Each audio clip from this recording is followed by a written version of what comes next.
bien fait tiquer, il dit quand tu lances une agence de marketing, tu as toujours l'impression que, en fait, il y a toujours une question de c'est quoi le game dans lequel tu es, c'est quoi la difficulté à laquelle tu vas te taper, tu vois.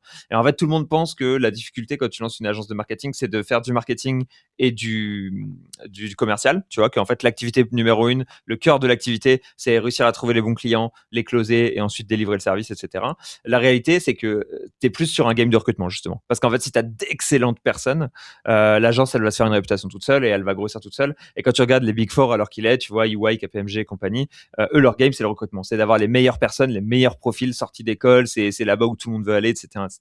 Donc, le recrutement dans une agence, c'est vraiment le cœur du taf. Et je vais te donner les techniques de recrutement que j'ai. La première chose, c'est que j'ai eu la chance d'être formé par Simon Legouge chez Green Tomato Media, qui était très fort sur le recrutement. Donc, j'avais déjà une très bonne formation sur cette partie-là. J'ai déjà pas mal recruté. Du coup, j'ai déjà pas mal d'expérience. Deuxième chose, c'est à partir du moment où j'ai besoin d'accélérer, là, en début d'année, je me suis équipé avec une RH.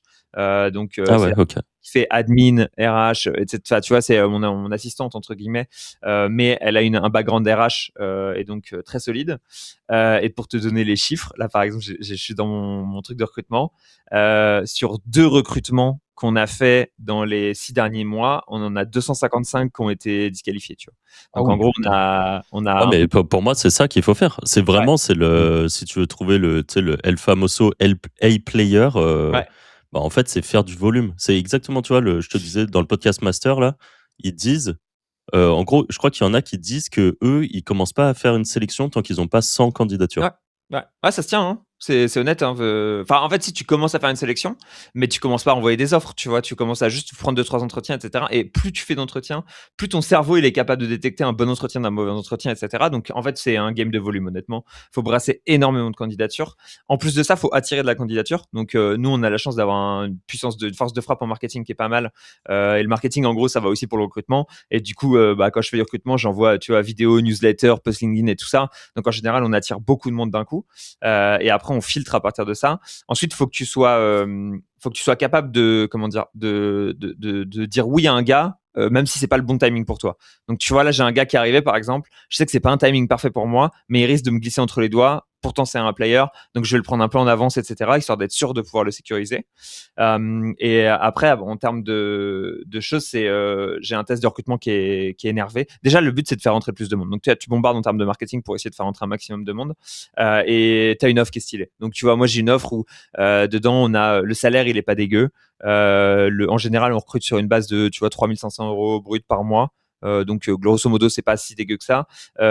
Télétravail. Donc, tu vois, à chaque fois, les Ouais, gens, toi, c'est c'est rare que tu as des télétravail, c'est boîtes même full remote de là où tu veux dans le monde. full remote de là où tu veux dans le monde. On évite le continent américain, tu vois, mais Ok. tu peux être voilà à Portugal, enfin au Portugal, à Lisbonne, à Paris, à Bucarest ou à Vietnam ou en Thaïlande, peu importe. Moi, honnêtement, ça me va, il y a pas de problème là-dessus, tu vois. Tant que tu es ici au call et que tu t'organises un peu proprement, mais on s'arrange pour que ça soit bien fait. Donc, tu vois, full remote depuis où tu veux dans le monde. Le télétravail, on file. Ce que j'ai fait pour les jours de congé, c'est que j'ai fait sauter tous les jours fériés et je donne 35 jours à la place. Donc, tu vois, au lieu d'avoir 25 jours plus 10 jours, on fait un package de 35 jours et les jours fériés, tu les poses si tu veux ou pas.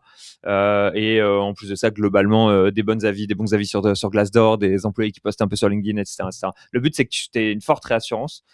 Et ensuite, voilà, tu ramènes beaucoup de monde. Tu filtres très large dès le début. Quand tu sais que tu as 150 candidats, déjà d'entrée, tu te dis, je vais même pas essayer de réfléchir à les 50 moins bons, je leur file un test ou quoi.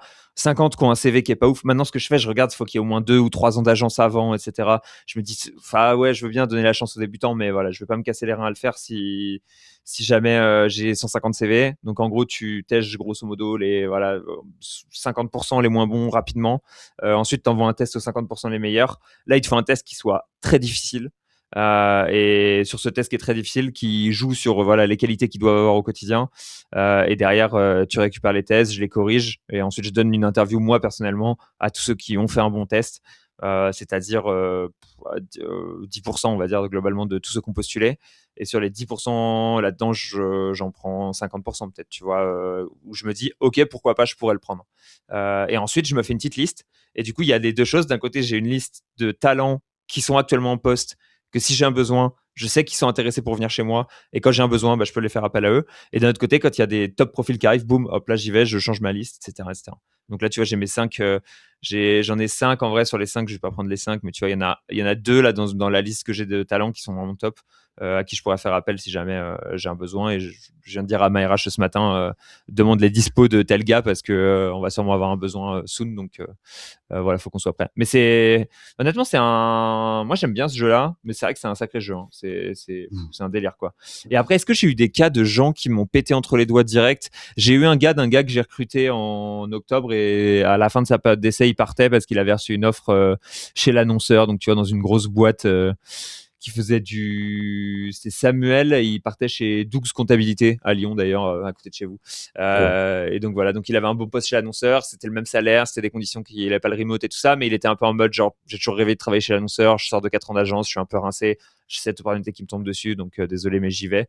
Et on a gardé une bonne relation et ça roule bien, mais c'est vrai que ça fait un peu chier parce qu'en fait ça te met dans le jus. Moi qui étais en croissance, ça m'a mis dans le jus pendant 6 semaines, tu vois. Parce qu'en gros, ça veut dire qu'il a fallu que je retrouve un gars, que le gars il arrive et qu'ils ont fait la passation. Et en même temps, j'avais d'autres clients que je devais onboarder. Il y a eu de l'insatisfaction client due à la transition, etc., etc.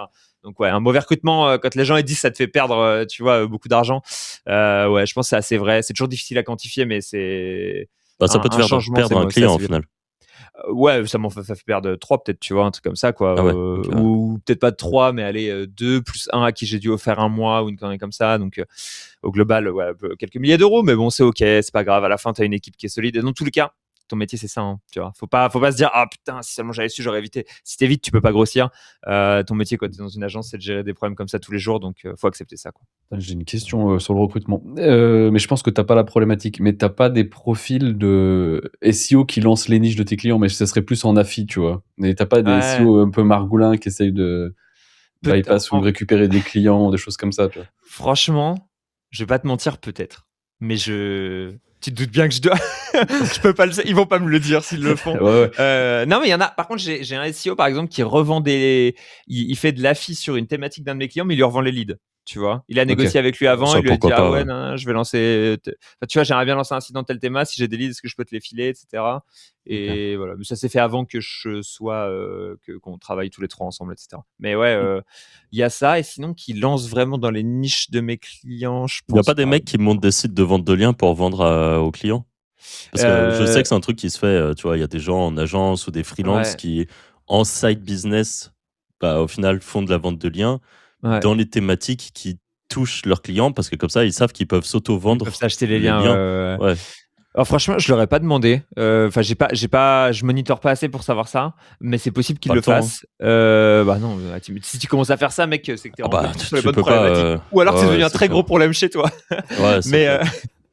mais non, mais par contre, il y a des gars, je leur ai dit que c'était ok s'ils avaient des sites qui vendaient des backlinks dessus et que leur site il était pricé à un prix honnête, qu'ils s'achètent eux-mêmes des backlinks, tu vois. Donc j'aurais Ouais. déjà dit que c'était ok pour eux de le faire, mais qu'il fallait pas que ça soit débile et que si jamais je voyais des trucs débiles qui avaient été faits et que je me rendais qu'il y avait un problème, enfin tu vois, j'ai licencié sur le champ. En fait, c'est voilà, tant qu'on est en bonne intelligence et que tout le monde fait les choses bien, ça roule, hein, tu vois. Tu peux t'acheter ton propre lien s'il est bon pour le client, tu vois, il y a pas de problème. Mais si je